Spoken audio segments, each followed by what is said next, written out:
Liam Matthews, welcome, welcome, welcome to the Small Talk Live podcast and I guess subcast. I don't know what the hell you call those. Um, I even wrote a little like formal introduction to you, and you have to tell me Oh, if it's wrong. Um, it says that you are so. Let me just welcome you again, and that you are a freelance entertainment writer. You've been an editor at TV Guide and The Messenger. You currently write for Gold Derby, The Wrap, Parade, Entertainment Weekly, Paste, Polygon, Tadum, and other ta-dum. websites. And the main thing we want to talk about is your Substack. We share that. You have a great Substack called Dad Shows, in which you review current, past TV shows. Do we still call it TV? I don't even know what the hell we call it anymore. Streaming shows. It's all TV to That's me. how I first found you and discovered you because we talk about a lot of the same things and we're fans of each other's Substacks. So welcome to the podcast. I'm excited to have you. Thank you. It's a pleasure to be here. This is really fun. So let's first talk. I love origin stories. How did you get into writing about TV? Why is that like your thing, your beat? Yeah, I wanted to be a music journalist, as so many of us, Oh, didn't we all? did. But when I was starting out, I wrote about everything. Um, and I was good at writing about TV. It turned out. I remember I wrote about True Detective season 2 for a website that is long gone, and it was like there's the biggest story of the month. Yeah. Uh, and so that led to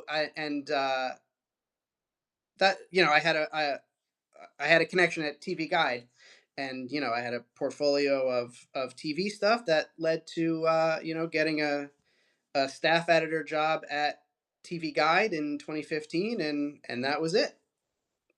I love that we have the TV guide thing in common. I was a staff. I was never on staff. I was a freelance writer for TV Guide in the beginning of the 2000s, and that was like I have to say one of the best jobs I've ever had because I don't know what it was like for TVGuide.com, but you would get these like assignments. I would get a show, and then because I was in LA, I got to visit the set of the Mhm. show and sort of like be the guy, like the TV Guide guy. So I had um, Cold Case was one of my shows. Criminal Minds was Yes. one of my show, which was a really good one when Mandy Patinkin was still on that show.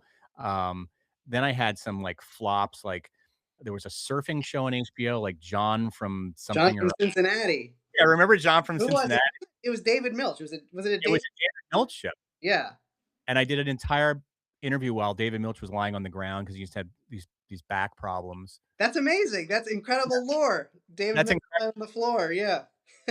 I mean, he was an idol. Of course, I got the one show that he did that wasn't successful, but anyway, it was still an incredible experience. But I loved it. I was also on ER, kind of a late iteration of ER, Cool. with John Stamos. Anyway, was it the same for the .com? Like, did you get certain shows? Yeah. Yeah. So it's a weird thing where TV Guide, the magazine, and TVGuide.com are separate companies entirely. It was very confusing for publicists and stuff. Right. But yeah, so I worked for the website, but I did a lot of set visits and coverage of certain beats. My big beat was The Walking Dead. I covered The Walking Dead for years. Oh, that's Uh, amazing. Set visits for several of those shows. The hottest I have ever been in my entire life was going to the set of The Walking Dead in Georgia in the dead of summer, and it was like I couldn't believe the humidity. So that's really what I remember from that. Jeffrey Dean Morgan saying like "Welcome to hell" because of how hot it was. Literally, yeah, with a bunch of zombies walking around. Yeah, right. And the other my other big show was The Bachelor, which was not something I had ever watched before, but I inherited it from the person who had left. So, and I got really into it, while it was on. Yeah, Um, I was into that show. I mean, in the beginning. I mean, I don't know where we're in season 40 now, but I think I liked it the first few. yeah, yeah. I did a podcast with a former contestant, where we broke it down every week. It was a lot of fun.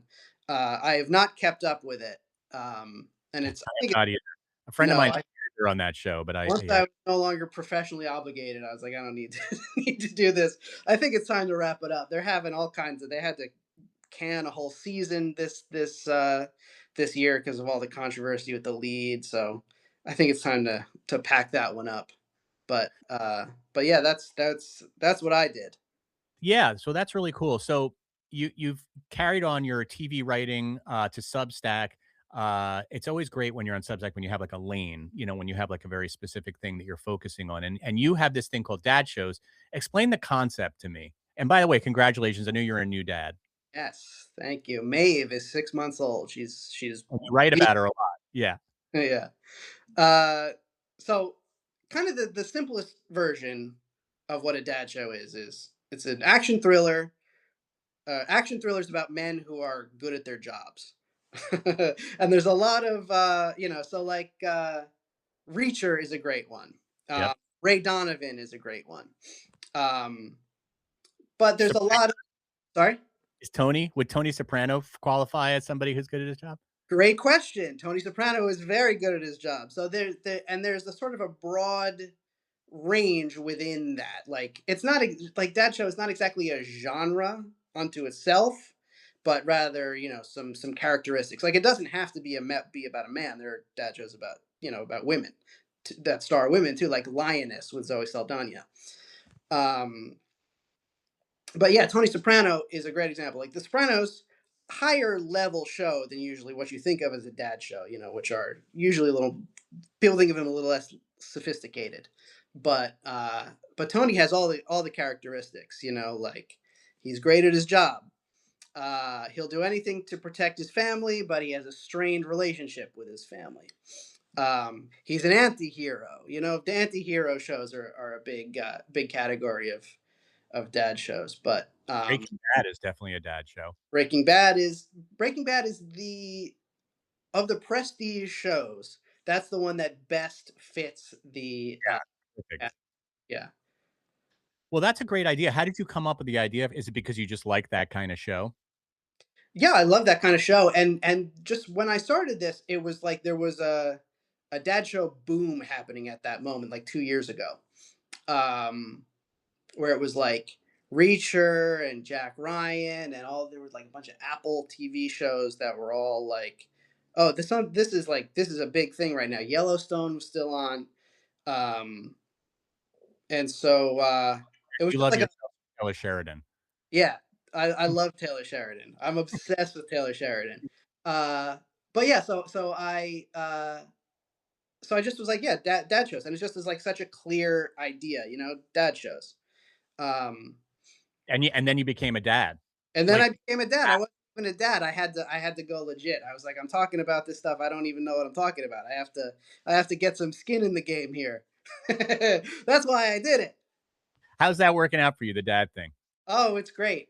It's really, really great. I I spend a lot of I spend a lot of time. I'm very, very involved with taking care of this little baby, and she's wonderful. She's so sweet and so perfect. I love her so much. It's the best decision I ever made is to have a dad, to have kids. It's the greatest thing ever. But Your uh, kids are my older. kids are older. My kids are super old, dude, because you're a millennial and I'm a Gen Xer. But my kids are 20 and 16, and Wow. we visited my son in London, where he goes to university and he's studying music and he's like wants to be a producer and an artist. And it was just the coolest thing to see my son in his element in London. I can't. It's probably hard for you to imagine when your kid is 6 months old. That's one day you'll be visiting her somewhere at university. Man. Uh, it's just but it goes so fast. I think everybody will tells you that, right? Oh, It I'm goes feeling yeah. yeah, yeah, it goes so fast. And my daughter is 16. She's the best. She's a sophomore in high school and totally different than my son. And I think that's also what's really interesting is your kids nurture in nature. They come out totally different. Like she doesn't want to do arts. She doesn't, she's a great writer, but she's really interested in law. And Hmm. so yeah, it's cool. All right, back to TV shows. I want to have you on. I think a lot of times, yeah, I always see this on social. People are like, "What should I be watching?" It's like that Bruce Springsteen song, a million, whatever, like 300 channels, and there's nothing on, right? It's like there's so much to watch, and it seems like more than ever with streaming now because everything's available to you at the drop of a dime, at the click of a finger. Mm. So I'm sure you get this all the time. Like, what should I be watching now? And I want to have you on. First, we were going to talk about some classic like movies that are just happen to be streaming for free. And I kind of want to start with that because it's I think sometimes people don't realize that there's these movies that are kind of like available, for little short windows sometimes like on some of the streaming networks. And you were talking about at first we were talking about After Hours, which I Yeah, think is gone. it's it was on Netflix for like a few weeks. It was crazy. That is such a classic and we can talk about that. But right now the one that's free and streaming is Casino, Yeah. right? Talk to me about I mean, that is one of my favorite Scorsese movies. I feel like sometimes a little bit I mean, can you say it's underrated? I don't know, but it doesn't get the love sometimes like Goodfellas does and some of his others.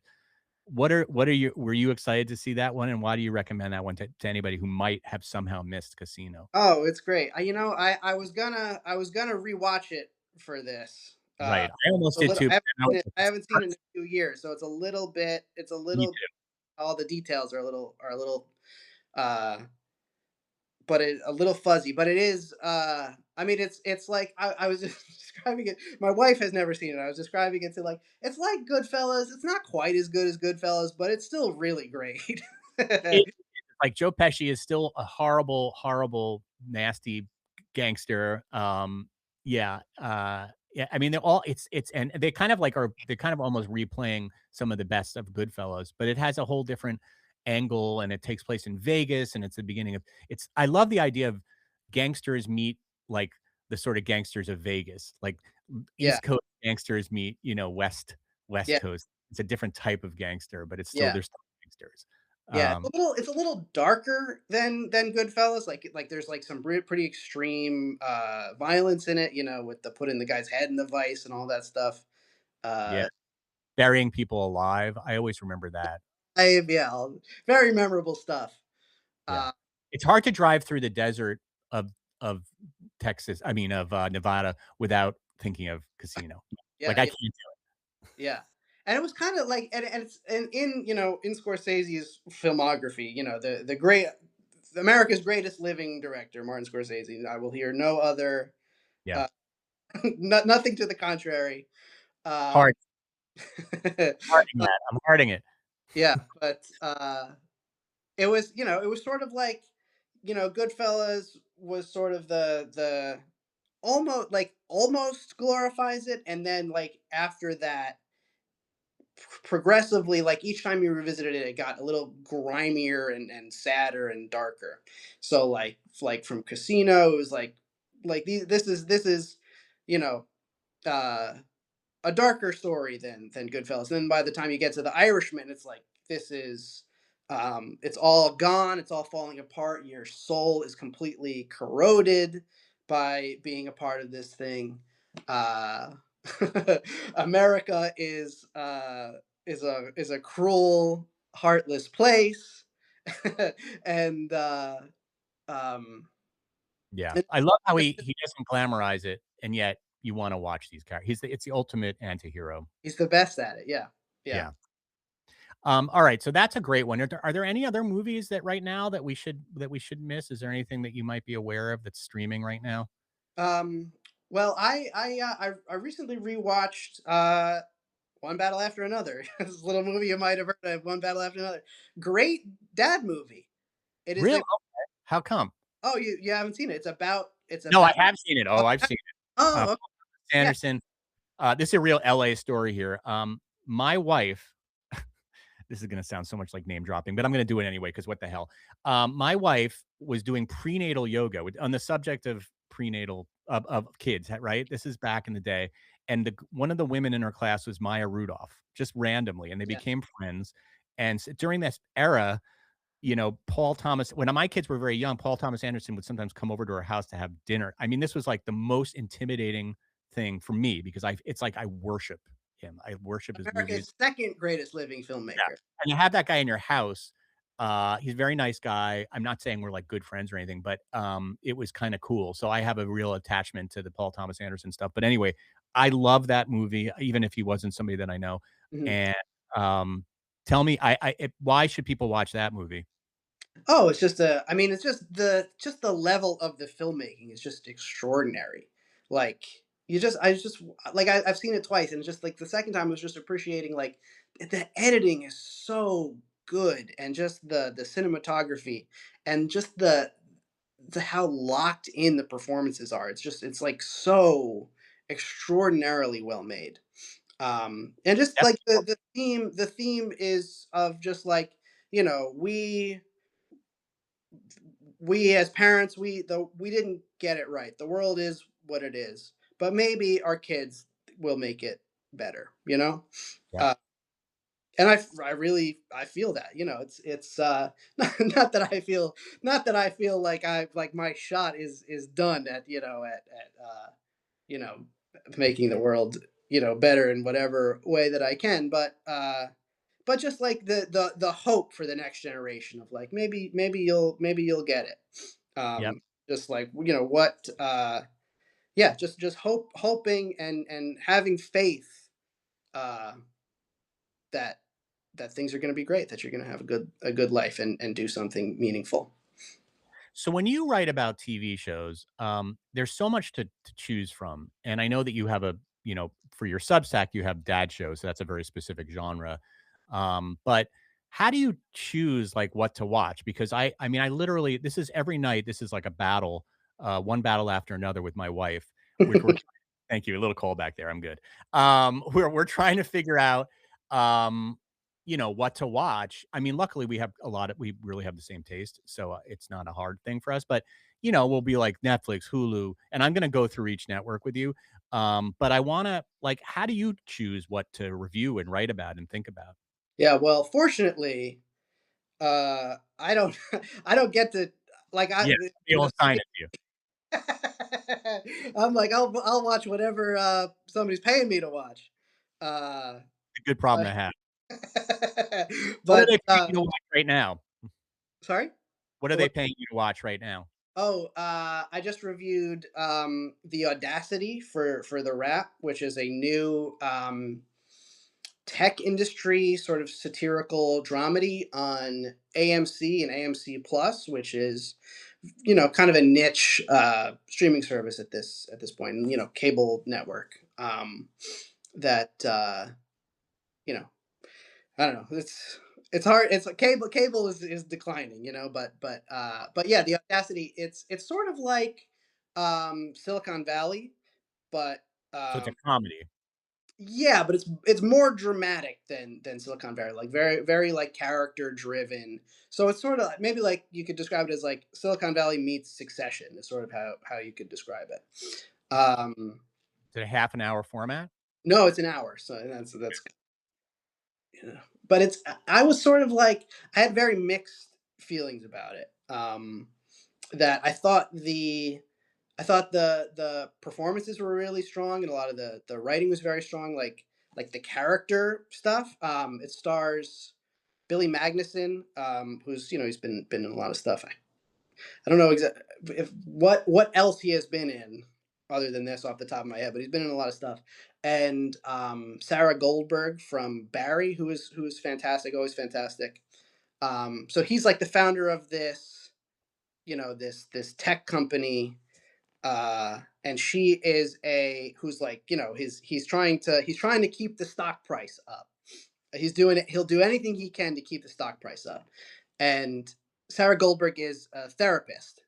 She's, you know, a therapist to billionaires and tech moguls, and she is you know, using the information that they tell her in their sessions to insider trade.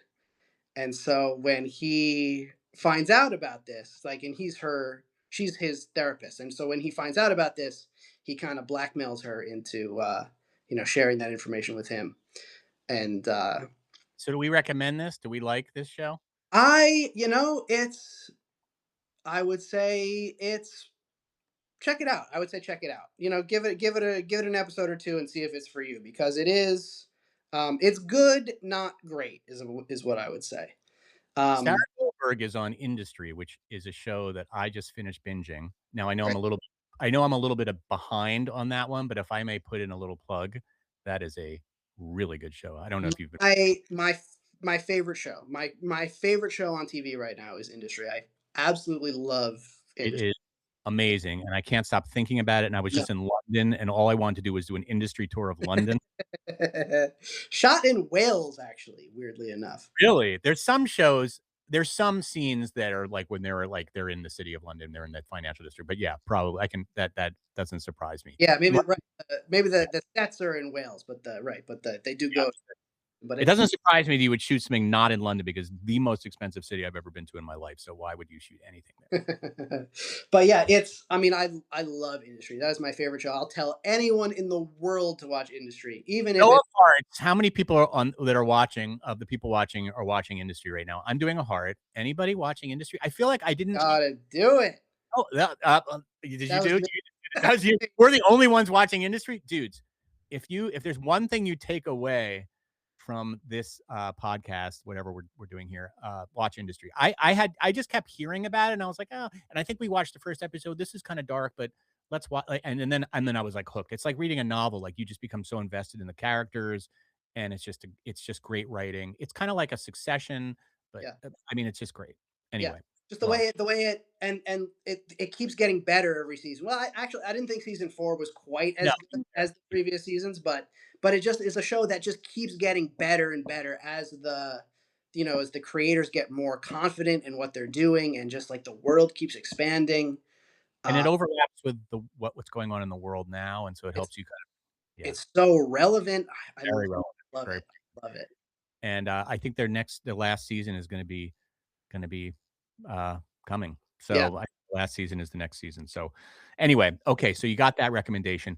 I'm all over the place, but let's stick okay, so let's talk about you're talking about some of the shows. Again, people are asking me, like, what should I be watching now? We just told them Industry. It's not exactly a new show, but it's, like, newish, and the 4th season just ended. If it's new Um to you, it's new. Exactly. That's the thing about TV now. It's like you could pick up a show that premiered 5 years ago and be like, "Oh, I love it. I've been binging." It's kind of embarrassing. I discover shows. I discovered Seinfeld in the 2000s. I was like, "This show is incredible." And I'm like quoting Jerry Yeah. Seinfeld to people and they're like, "Dude, I watched that show like 30 years ago. What are you doing?" Um, I've been getting like more into Seinfeld, a yeah. great show to watch before you go to sleep. It's just like a great kind of like happy, like we fall asleep to it. It's just the best.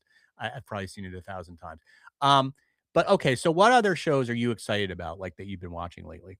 I really like DTF St. Louis on Okay, HBO. Um, that actually just ended. It was a limited series that just ended. I think this past Sunday. I reviewed that for TV Guide, so I watched the first 4 episodes that they gave me, and it was so I'm not caught up on that one, but the 4 that I saw, I loved. I thought it was great. So that's when with Jason Bateman and David Harbour as you know coworkers who get involved in this sort of sordid you know affair. Like Jason Bateman is having an affair with David Harbour's wife, who's played by Linda Cardellini, who's great, and one of them ends up dead. It's not a spoiler to say this. One of them ends up dead, and it's sort of like telling the who story of what happened. Um, and it's created by this guy Stephen Conrad, who is a very distinctive writer. Like nobody writes like he does. Like really sort of strange tone, and just the way he uses dialogue is like very naturalistic and stylized at the same time. And just great performances. David Harbour in particular, great performances. Really cool writing. Really drolly funny. Great show. Have you seen that one? I'm dying to see it. It's on my to watch list. Somebody I knew watched the first episode and didn't like it, and that kind of turned me off. So I'm glad to hear that you liked it because I trust you.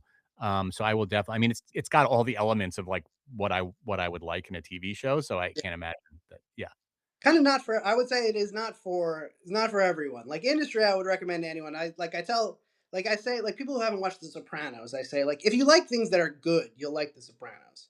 And I feel right. that way about Industry. DTF St. Louis is a little more like you kind of got to get on its wavelength. It's kind of a weird show, Some but shows are slow burns, like where you have to watch a few episodes before you get into it. I actually have always felt that way about The Wire, which is why when I recommend The Wire to people, I'm like, "Just stick with it because you might not get it the first episode." But Yeah. I don't know how you feel about The Wire, but I mean, is it on your top 10 Oh, best? yeah. Top 5. Uh, It's fantastic. it But it is it right. It's not it that is a show that builds and builds because the as Right, the world just keeps getting bigger. Like season 4 of The Wire is the best season, you know? right. And I Uh, feel that way. So sometimes it's hard when I recommend a show. Even I mean, I guess Industry kinda starts with a bang. It's a pretty good first episode. Breaking Bad has one of the greatest first episodes, uh, ever. yeah. Oh, yeah. But yeah, so that's good to know. Have you watched The Rooster? I Sticking with HBO? not I have not watched Rooster. Um, that was why I have not checked out that one, but it is, it's Bill Lawrence, one of the most prolific and high achieving comedy creators working. He did Scrubs and Spin City.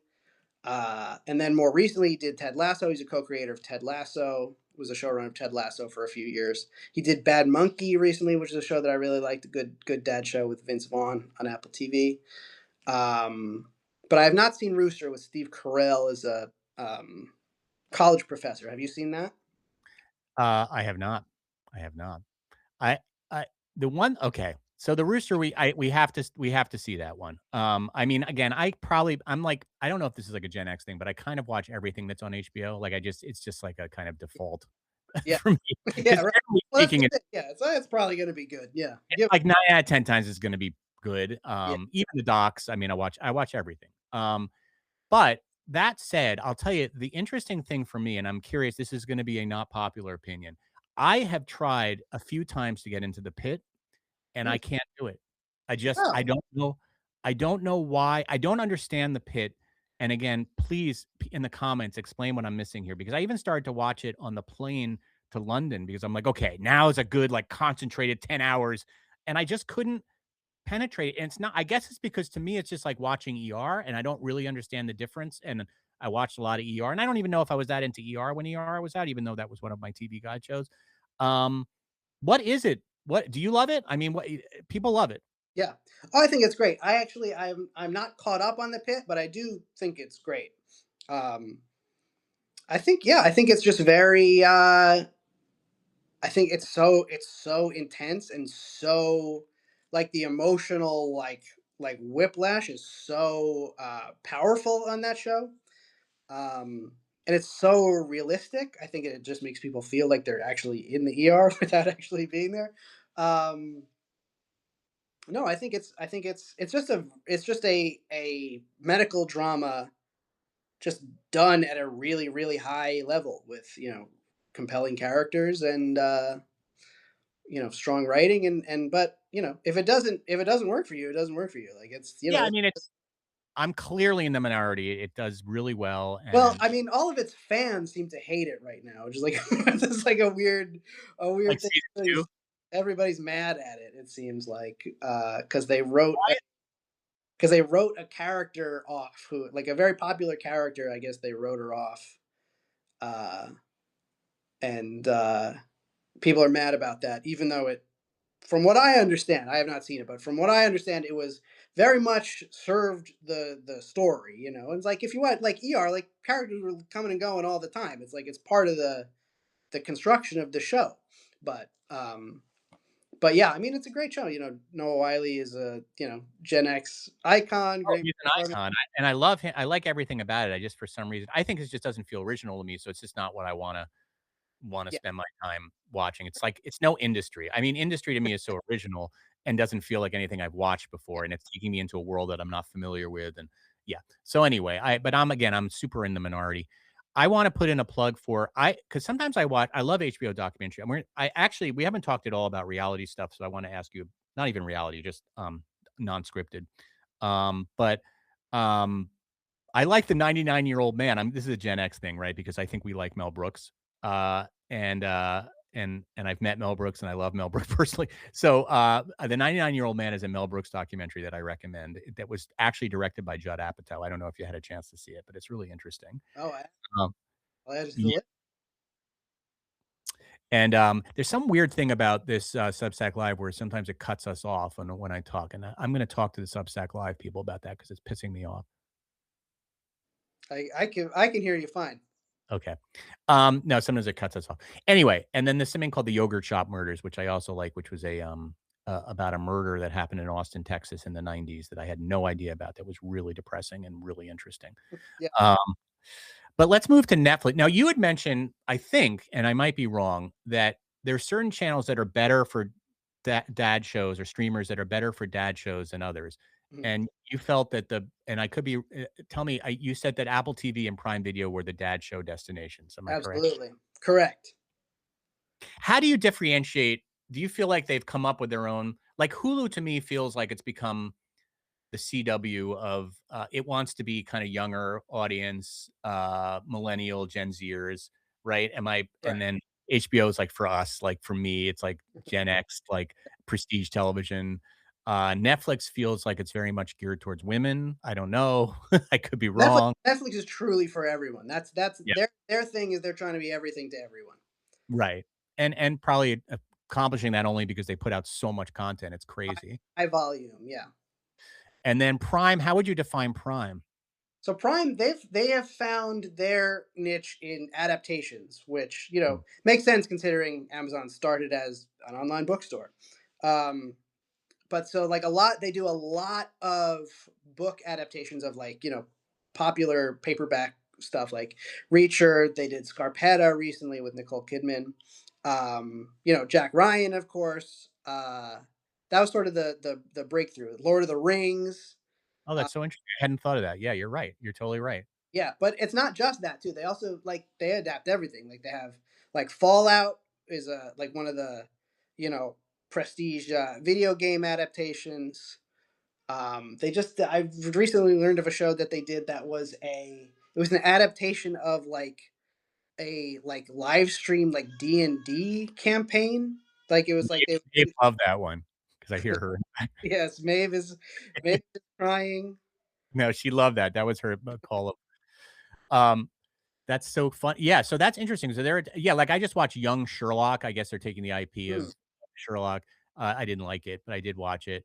I was surprised they had the Jury Duty Presents Company Retreat on there. I don't know. Did you watch that? Did I, you I watch? I mean that it I saw some data on it though. It's really flopping. Like nobody watched. Yeah, Uh, yeah. That's I don't know. interesting. 'Cause that's hard to like. Yeah, it's like you just have a sense like it's not going to be as good as season one. They can't do it again. They can't do it again. Even if they do it again, they can't do it again. You know what I mean? Like And find they yeah, kept the lightning in the bottle with that guy and just like how it it was all. perfect. Yeah, Yeah. We started watching Company Retreat, and I did bail after 2 episodes. So yeah, you're right. They couldn't do it again, and it was much less real kind of realistic, and they kind of had everybody in character, even doing off-camera stuff. I mean, you know how they do those kind of little interviews, and I thought that was a little off-putting because we knew they were actors. I don't know. The whole thing was really strange. So that one I do not recommend. What are you but do you as far as, Amazon Prime, since that's kind of one of your dad shows, like, what is a show there that you're liking a lot? I actually haven't watched much on Prime I recently. know. Sorry, I'm making you call up No, Prime no. now. Let me see. Uh, What's on Prime? yeah. What is on Prime current? I know. I I mean, know. Prime is not one of my first they have a lot of true crime on Prime, and I do like true crime stuff, and that rhymes also. oh, The Um, Night Manager. I watched The Night Manager. That's good. That's a that's good. a good yep. That's a good show. Very, very, very solid. Just a solid spy thriller. Um, yeah, Okay, The Night Manager. I actually haven't watched that one, so I'll and then how would you define what Apple Plus is? That one's hard for me. Yeah. yeah. They're doing sort of like it's all like very expensive stuff because they are a $1 trillion company. They can, they make a lot of very expensive sci-fi shows. Um, like that's sort of their main thing is sci-fi, I would say. Yeah, that's true. Um, but they just like it's sort of like stuff that it's I don't know, kind of feels like stuff that HBO passed on is what they're. So true. It's like yeah, and it doesn't and there's a reason HBO passed on it because it doesn't always work. There's not a whole lot of Apple Plus shows I watch. Yeah. Uh, there's been some great ones Oh over yeah. the but it's not doesn't have the track record that HBO has where it's like you pretty much know it's gonna be good. Yeah. Like, Not in the uh, same. Not it doesn't. right. You can a show on you the same show on Apple TV as would be on HBO is like HBO. It's like a slam dunk on Apple. It's like maybe it's not Because exactly right. Something didn't click. Yeah. also it feels like they water it down a little bit, the Apple. I feel like the HBO stuff is so gritty and so violent and so, like, sexual, whatever, like, this no holds barred. I can't imagine. It's almost maybe because of the brand of Apple, like, I just sort of feel like they would never do an industry. Like, it would just be, like, almost never, right? They have to be careful of their brand. Yeah. You You can't show know, somebody doing bad at holding an iPhone. exactly. Have you seen Margot's Got Money Problems yet? I haven't. That's high on my list of something to check out. I was just talking to a friend who said it was really really good. Elle Fanning is on a heater right now. She's just like she's become an actress who is like makes really has good taste, makes really good choices. She was on The Great. She was in that Predator movie. She was in, Sentimental Value. Physical Value. Yeah, Yeah. like really really interesting choices. Just she's good. If she's involved, it's that makes it interesting. Yeah, it's got Uh, a good, premise. It's, a girl who is, I guess, doing, like, what is it called? My Fans? Is that what it's called? She's doing, like, porn, I don't know, to make a OnlyFans. OnlyFans, My Fans. This is how Gen X I am. I couldn't even freaking know what the hell. Good Well, good that you don't good watch that it. you don't know No, I that. don't watch it. Yeah. And she's not the only person I know who's, on OnlyFans. And just to, like, make a doll, like, I have a friend who's, and again, not doing, I mean, she's been on my podcast, my friend Courtney. She does OnlyFans. I'm telling you, it's just a new thing. And she's 45. Anyway, it sounds interesting. Michelle It's Pfeiffer. like Substack, but more visual. Yeah, it's a little visual Substack. Um, so I really wanna see that one. Now Paramount, then they get to kinda like well, I shouldn't say Disney Plus is second tier, but it's not my first go-to choice so I feel like Most, Paramount Plus. mostly kid stuff. Yeah. So It's, Disney is mostly kid stuff, yeah. with the exception of the Star Wars stuff, which is kind of for geeks like Yeah. us, maybe. I don't know, although Andor, one of the best shows of the decade. Incredible. Check it out if you haven't watched that one. Andor Another Andor high recommendation. Yeah. okay, so Andor is gonna be, I think, my next binge because I know, and you think, and even that's a one you can watch as a couple? Yeah. Oh yeah.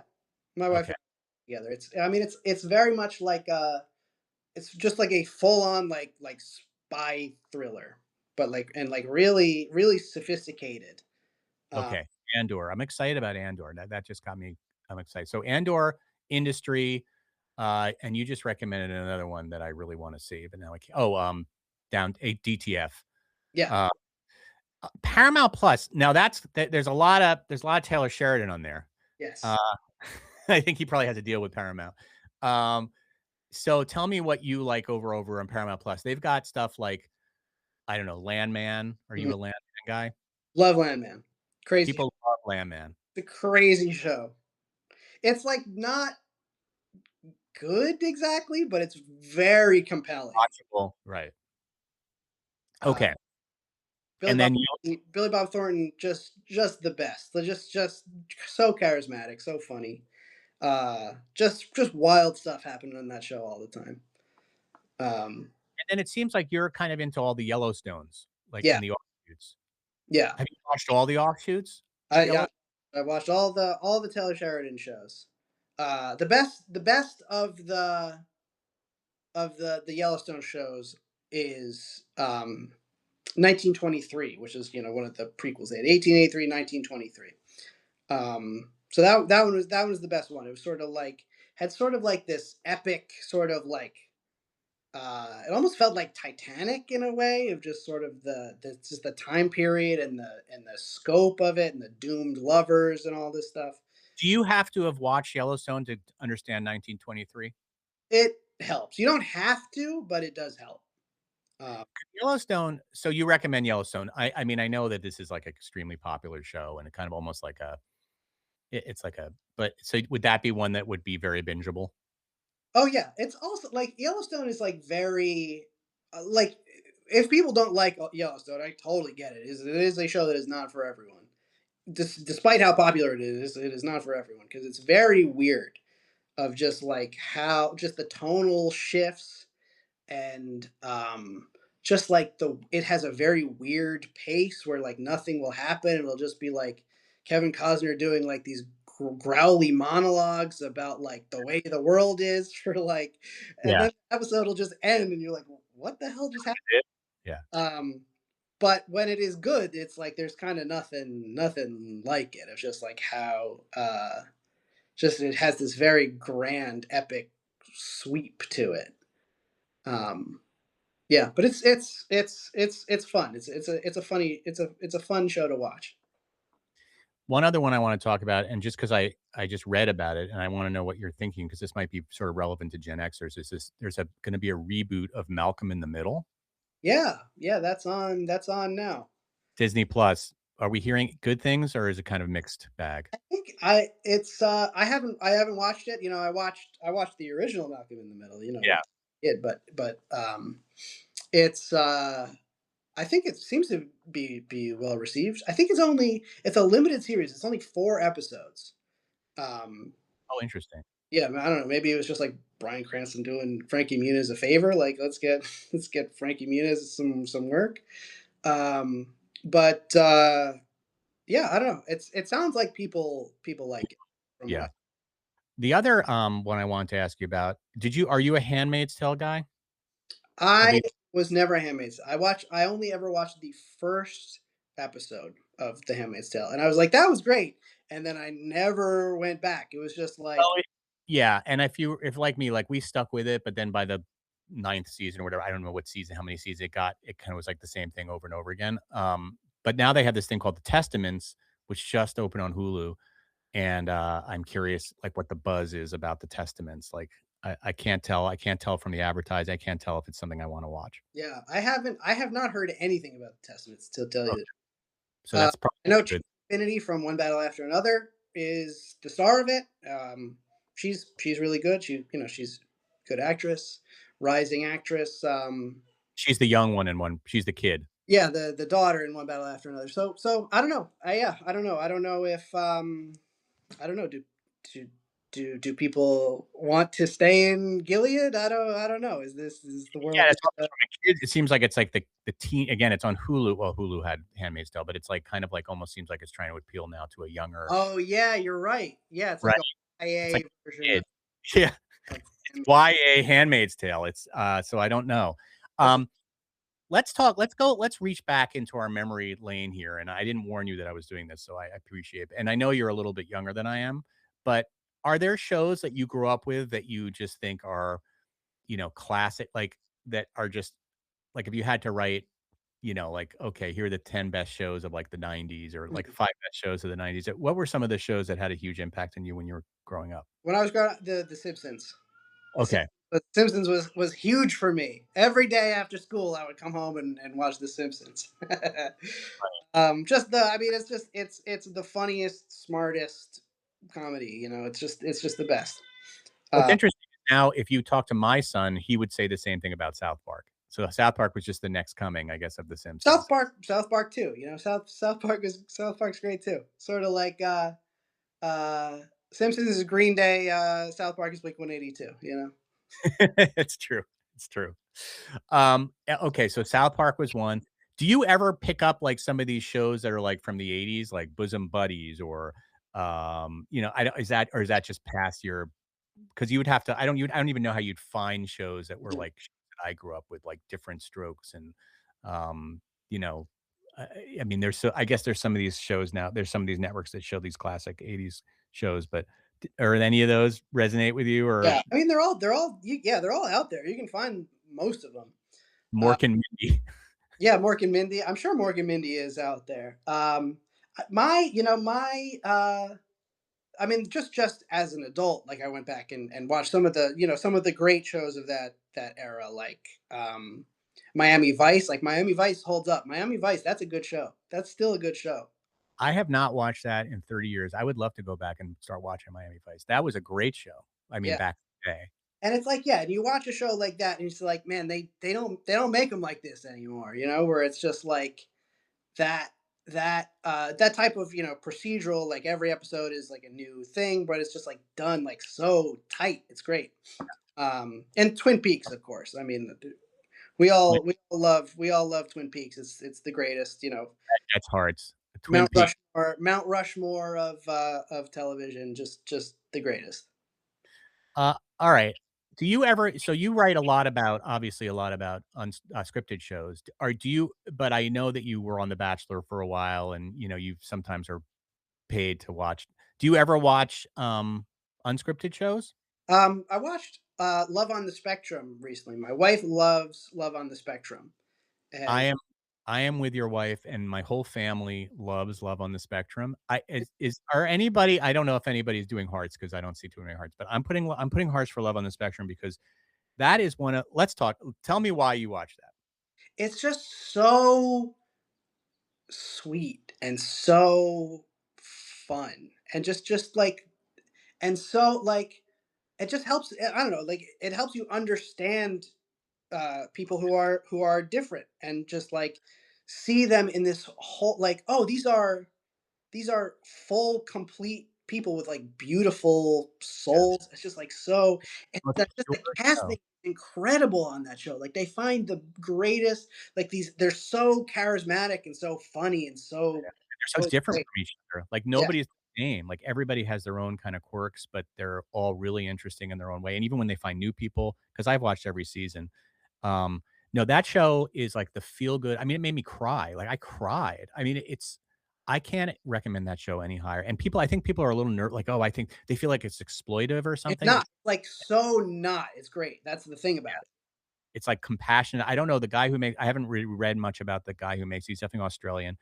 Um, but he obviously has experience with people with autism because he is so sensitive the way he deals with it and knows how to get the best out of them and just really paint a real like you said, like a 360 picture and not a surface, you know, and you really feel like you understand. And it's the most pure, beautiful show, like about love. And oh my God, I just love that show. No, I love when right, when they like, when a date goes well, it's like your heart just swells. You're like, I love you, and I want nothing but happiness for you. You are my best friend. I love you." yeah. Connor, uh, Connor my boy. Connor is the best, and I just feel like I know these people. Ella, my daughter, ran into, like, the mall God, what is her name? I don't think she's on this season. She's the one who The dates animation the girl. what? The animation girl. I don't remember her name. No, she is in LA. She no, the girl who dated who has the boyfriend, and they went to Disneyland, they went to Africa together Oh, too. yeah, she's not on this season. Yeah, yeah. I don't remember My her name. She's So great. my daughter ran into her at the mall, such an LA thing, and ran up to her and said, "We love you." And she was so sweet. She spent like 15 minutes just talking to them and was so excited that they knew the show and took lots of pictures. And Oh, anyway, it was really cute. that's They're like celebrities. I mean, they're the best. Anyway, okay. Love on the Spectrum. I'm excited. We have certain shows that we're making sure that people watch. yes. I just watched. I'm like a true crime. I just watched the Mariah Wilson documentary. I don't know if you heard about this one. I have not seen the documentary, but I read the Outside Magazine feature that I think probably the Probably doc based based on. yeah, Great really story. interesting, Yeah. sad, sad story. That's Really good, really well done documentary. Because I feel like Netflix is giving HBO a run for the money on on the documentaries lately, where they feel like HBO documentaries are, like, really well done, like, not cheesy, you know, kinda like Dateline type, like, it's good stuff. That one was really good, and then, I also really liked I never can get enough of a good cult documentary. mm, Do I get and there's a new and maybe it's because this is for another podcast. I was in a cult or my family was in a cult when I was a younger guy, so I'm very, fascinated with cult stuff, but anyway, there's one now called The False Prophet, Trust Me, The False Prophet, which is about sort of, a Mormon cult, which just came out, which I recommend, which is really interesting. They infiltrated a cult in a really interesting way. So I recommend that. All right, I want to open it up to the people watching. Is there anything that you can put it in the messages? Are there any shows that we have not mentioned? And then, you know, some of you haven't been watching the whole time, but that we should recommend, whether you're a Gen Xer or not. I'm just curious, did we miss a show? Because I a Gen X friendly millennial. Gen X friendly or even a dad show, a Gen X friendly millennial, an Xennial, because we've recommended a lot of shows here. And if you go out of, hopefully you can come out of this being like, okay, I've got something to watch tonight. Yeah. So anyway, put your thing in. People are not always the most. It's not like Twitch where everybody's like, I don't know. I think it's a Gen X thing. People aren't writing constantly, and they I'm don't really have. busy. Not Busy. yeah. I got a life. I've got kids. I'm a sandwich. I'm in the sandwich. I'm dealing with my older parents or dealing with my younger kids. Anyway, this has been terrific. Liam, Liam Matthews he's got a Substack called Dad Shows. You can find it, subscribe to it, like it. I've got a Substack called Small Talk. You can find it, subscribe to it. You see it right here. And so please follow us. It does mean a lot to us. It warms our souls when you follow us and like our stuff. And so please do, and please like this. And I'll be rebroadcasting this on my Small Talk podcast, and I'll put it back. I'll put it up on my Small Talk Substack. So yeah, if anybody missed it, or well, why would if somebody missed it be listening now? But anyway, I'll be rebroadcasting this. So Liam, thank you. Did we forget anything? Did we forget any shows? Is there something? I'm trying to think if there's anything that I wanted to talk about. I wrote down things I was like, I must mention this Yeah. show. No, I Uh, mean we covered all the ones that I think are really good right now. yeah. We Yeah. didn't cover Night of the Seven Kingdoms. I don't know. I would imagine you're kind of a Game of Thrones. No, you're I mean I didn't like it. Like I like Game of Thrones. I didn't like that one. It's too small. Want Game of Thrones to be I want Game of Thrones to be big. I don't want it to be yeah. Yeah, that's interesting. Yeah, I agree with you. I agree with you on that one. All right, cool. Well, thank you, Liam. I'm excited that we met to be continued. I'll probably bring you back when we want to we need to refresh our watch list. So to all, good night. I need a good send off. Um, but thank you for watching, everybody. We'll All talk to right, you. thank you so much. This is really, really fun. All right, Liam. Uh, Peace. Bye.